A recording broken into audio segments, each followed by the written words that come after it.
Right there guys, welcome back to the channel. So today in this one I'm just going to cover some transfer links with Liverpool today, and yeah, that's it in this video basically. I've done the sporting director in the last video, so where should I start? Tell you what, we'll start with the article that had the sporting director named in it, and that's in regards to Thurmam. Is that how you pronounce his first name? So Dominic King, who wrote this article, basically saying that Jorgi Schmatke is coming to Liverpool and how it'd all work and yada yada yada. At the very end of the article, he had in that Mason Mount, Alexis McAllister's are prime candidates along with Mateus Nunes, which is the first time we've heard of that player in a long time. And then it says underneath that Liverpool have tracked Khéphren Thuram, the son of the great French Lilian Thuram, but are not expected to proceed with the deal. Now, that to me, whenever journalists nowadays turn around and say that Liverpool are not in for somebody, I kind of always think now that there's something else behind it. So I think we are in for him, but if we're not in for him, it's because we've been rejected basically, and that's why they're getting that out there. I don't think, because we were 100% tracking that lad. I think his transfer fee was a little bit, what's the word I'm looking for? Over exaggerated. Like, I think Nice want about 60 million for him, but I think he's only rated at about 35 on transfer market. But yeah, I like the player. I think he could be the new Gini Wijnaldum for Liverpool. I really do. But if they've pulled out of it, they've pulled out of it. But I just keep an eye on him, guys. Could be one to watch as the summer window, pans out. Like, we've all heard that Klopp wants the transfers to be done pretty early on, so they can have like a full pre-season together, which kind of does make sense. And how Klopp gets everything done when he's building his teams together and everything, he likes them all to spend a lot of time together. So getting them in early, having a full pre-season together, you've got to think all these players that we're going to sign this summer are potentially going to be the first team starters of our midfield next season.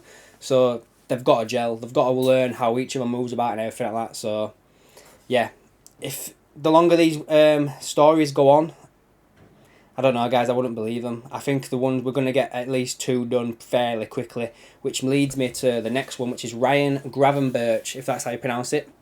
I've heard different ways of saying it. Apparently, Liverpool have had a £20 million bid rejected for the player.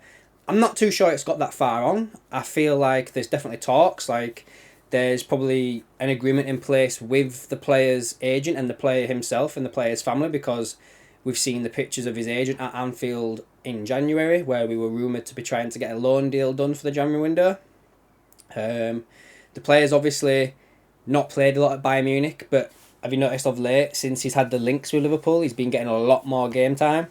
Bayern really don't want to sell the player, and I think it's going to take a bit more than 20 million to get him out, especially if they don't want to sell him. I think they bought him for 22, so we're probably looking at about 25 to 30 million for this guy, just to get him out there and obviously give him a little bit more than what they paid for if they don't want him to go. But yeah, definitely one to watch is Ryan Gravenberch. Probably is all agreed on the player side, but it just needs to be done on with Bayern, and I don't think that's one that they're trying to push over the line just of yet. They might be working on other deals at the moment. Next up, Alexis McAllister. Nothing new there, guys. I don't think we've all heard that McAllister's now come out and basically said that he wants to make a decision at the end of the season, which makes a lot of sense, bearing in mind that now Brighton are kind of pushing for the top four. They're not that far behind us. They have lost the game, so they could probably just go into the Europa League in 5th place, or is it 6th place to get you in the conference now? That'd be a really big turnaround for that club, considering they finished 9th last season. But sticking with Brighton, would you, because this kind of links into the last player I'm going to touch in this video, would you take McAllister and Caicedo from Brighton? And I guess the point of that question is there. Would you take Caicedo over Manuel Ugarte, who, if you believe the record, which is the first paper that I saw when we were first linked with Darwin Núñez, they were the one that broke the story on this, and I think they did Diaz as well. So it's a very reliable paper over in Portugal, especially with like Liverpool links. So they're basically reporting that Liverpool are preparing a move for Manuel Ugarte, and his agents are coming to Lisbon this week with an offer. Sporting admits they will negotiate for Ugarte despite their manager wanting him to stay. Now, Again, guys, it's probably all agreed with the player on his side. It's probably the same with Alexis McAllister as well. You got to think, like, Liverpool are not going into these deals blind. They'll know how much money these players want, wage wise, and yada yada yada.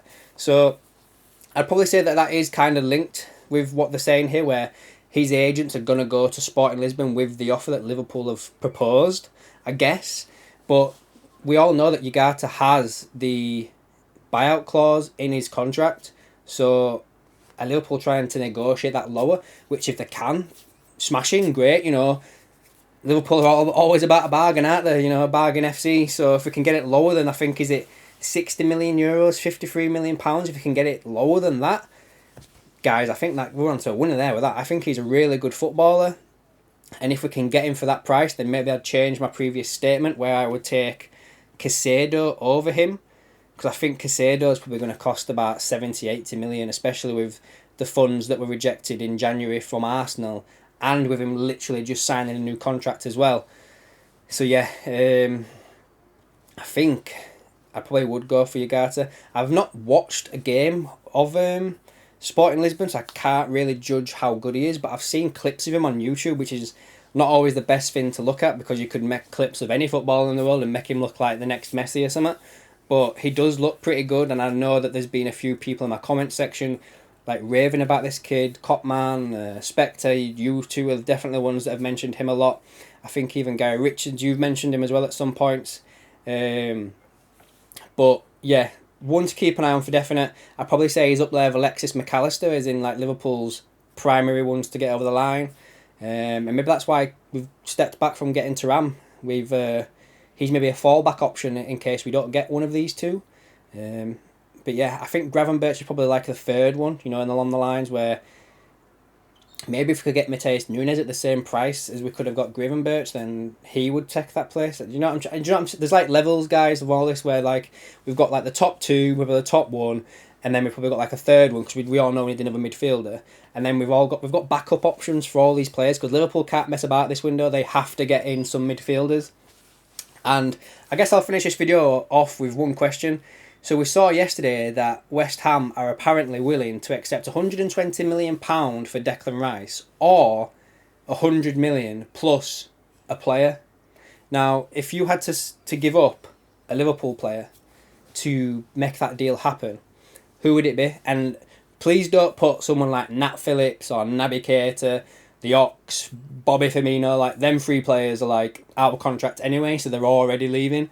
I'm talking about someone who's in the first team or around about the first team. Who would you give up to get Declan Rice? You know, Henderson, Fabinho, Jota, Fabio Carvalho, like whoever would you give up plus 100 million or maybe less, like 80, 90, to sign Declan Rice? Because I'm going to say this guy's like, I would love him at Liverpool. Like, he's a really good football player. I didn't get the hype around him when I first saw the media talking about him, but whenever I've watched West Ham play, he's always been the best player on the pitch, even when they're getting beat. Like, he is an amazing player, and I would love him to come to Liverpool. And I think we'd probably play him not as the six. We could probably play him a little bit more advanced, running with the ball and stuff. Like, who knows? But yeah.